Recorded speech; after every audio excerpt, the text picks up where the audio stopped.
Massachusetts is geographically a very small state. It takes only about 2 hours to drive from the coast to the westernmost points, yet few other states have had so much important historical and modern impacts on the country. It is so small, in fact, that 7 counties in other states in the U.S. are bigger than the entire state of Massachusetts, and it can fit into Alaska 63 times over. Massachusetts is also home to over 7 million people and contains the 10th most large urban area in the country, in addition to several of the most prestigious universities on Earth. It boasts a Human Development Index higher than all but one country in the world. These metrics seem to point to Massachusetts being the best state in the Union. But what are the factors that led to this position? This is the question I will attempt to answer in this video. Everybody put your hands in the air. In the early days of Massachusetts, when it was a colony of England, it was highly dependent on goods from England. Importantly, shipbuilding, fisheries, and fur and lumber trades. As early as 1632, shipbuilding in the colonies began trading with other colonies, England, and foreign ports in Europe. And by the 1660s, the colony's merchant fleet was estimated at 200 ships, and by the end of the century, its shipyards were estimated to turn out several hundred ships annually. The colony's success depended on the strength of its economy, and in turn was also dependent on the trade. This is because the weather was not suitable for large plantations like other colonies, such as Virginia. The success of this industry in Massachusetts brought with it vast wealth and saw the creation of some of the first millionaires in the New World. This wealth allowed the state to become more independent from the mother country of Britain. This increased the number of people who wanted rule from Britain, and then this would eventually see the revolution of the Americas against Britain to gain their independence. Today, trade is still an important industry in Massachusetts. In Boston Harbor, about 2.3 million tons of cargo passes through each month, and it is estimated to bring the state $7.9 billion in wealth. Massachusetts also has a very important financial market. The Boston version of Wall Street is known as State Street, which you are currently looking at. On this street, about $4.7 trillion worth of ETFs, stock, bonds, and other assets are held. This made Massachusetts, despite being so small, the 10th largest economy out of all states. Massachusetts has thrived on trade ever since its inception, and continues to this day. Whether it be physical trading or stock market and other assets, it has created wealth and made for base staters. Massachusetts is widely seen as having the best schooling system in the country. Just 2% of high schoolers drop out, and its students' math and reading scores rank number 1 nationally. It even performed within the top 10 internationally. This is due to Massachusetts' long-time effort to improve public schooling. The modern schooling system didn't take shape until the 19th century. During the 1840s, multiple public schools across the state popped up. They are described by multiple historians of the 19th century classroom as a sparse facility depicting the prevalence of reality within the agricultural communities of the time. Technology in schools consisted of slates and chalk, as well as a handful of school books. Oral exams and recitations were a common daily occurrence. A single teacher taught children of all ages and abilities. Schooling was a community-wide effort, with residents of the community taking turns providing supplies like firewood, building desks for the students, including the stable where the horses that the students rode to school were kept during the day. Even the teacher of the school, who was generally a woman who was young and unmarried, was cared for by the community, frequently staying in the homes of local families and rotating locations as needed.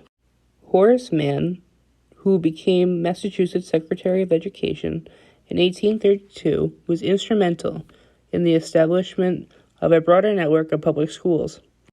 Mann focused on training teachers and expanding elementary education to all students. Mann also established the system of separating students by age and ability, which eliminated the single classroom schools. These schools were dubbed common schools. Many northern states replicated this, but did not spread to the southern states until after the turn of the century.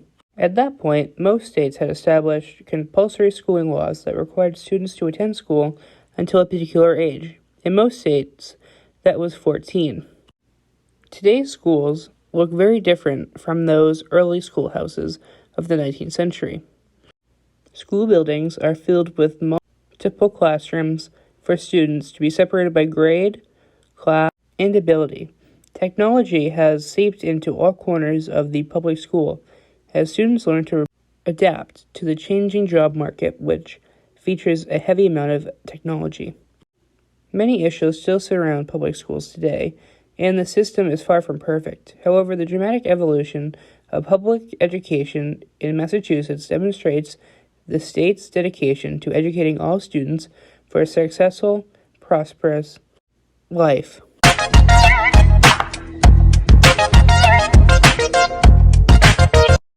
The people of Massachusetts have been pushing for social change since the beginning.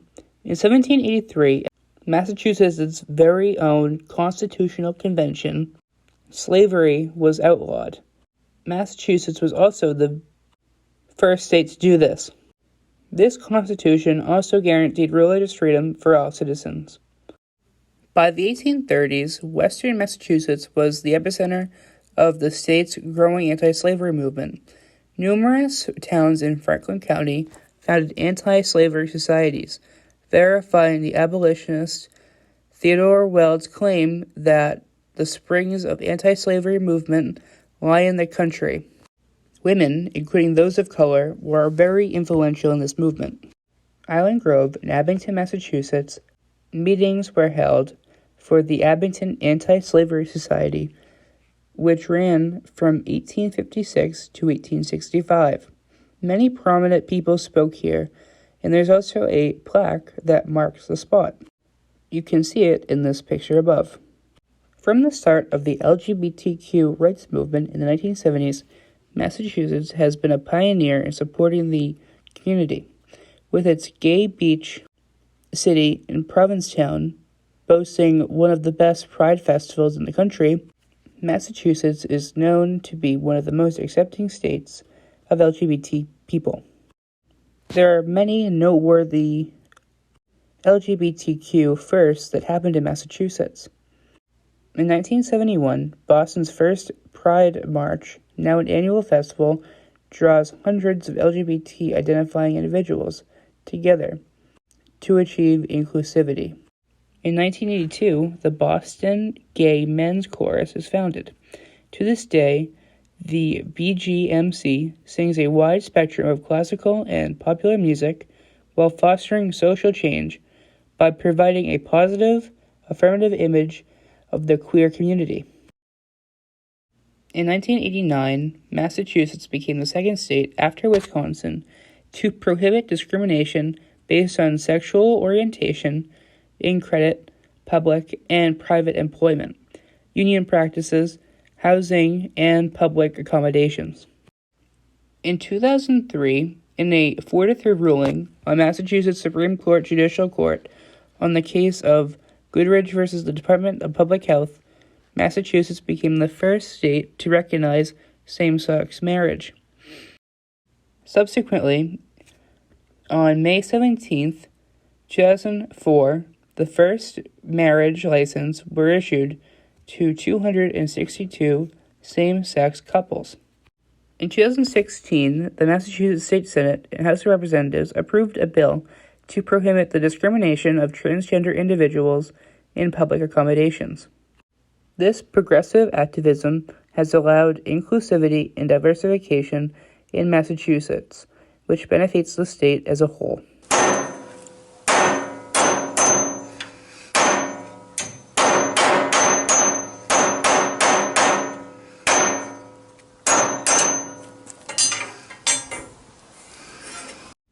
Massachusetts has some of the most prestigious universities in the world, such as Harvard and MIT, and with that comes a more educated public. Some of the earliest inventions were related to the textile industry, one of which was the electric sewing machine. Against one person with an electric sewing machine and 5 people with a normal sewing machine. The electric machine won by a lot. Another was Toll House chocolate chip cookies, a baking mistake that became a classic. Another revolutionary invention that came about in Massachusetts was a chemical process for making natural rubber more durable, vulcanization, invented by Charles Goodyear. One more was the first microwavable oven, which weighed 750 pounds and stood 6 feet tall. A commercial version for restaurants was also created and dubbed the Radiage because of the high amount of radiation. But why do I bring these up? The reason why I bring up innovation to this extent is because it created jobs which spurred growth and allowed the government to pay more into things like education, which in turn caused more people to push for these inventions that made many people's lives so much different. And then these were also commercialized, which created wealth for those citizens. All 4 of these factors have greatly influenced Massachusetts, though there are some small issues in the state, but on the whole, Massachusetts is the best state in the country. It's hard to say what the future of this great state is, but I would bet it's going to prosper due to the influence of these 4 factors. All hail to Massachusetts, the land of the free and the brave.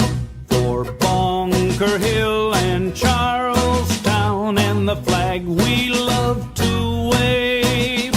For Lexington and Concord and the shot heard round the world. All hail to Massachusetts, we'll keep her flag unfurled. She stands upright for freedom's light that shines from sea to sea. All hail to Massachusetts, our country 'tis of thee. All hail to grand old Bay State, the home of the bean and the cod, where pilgrims found a landing and gave their thanks to God.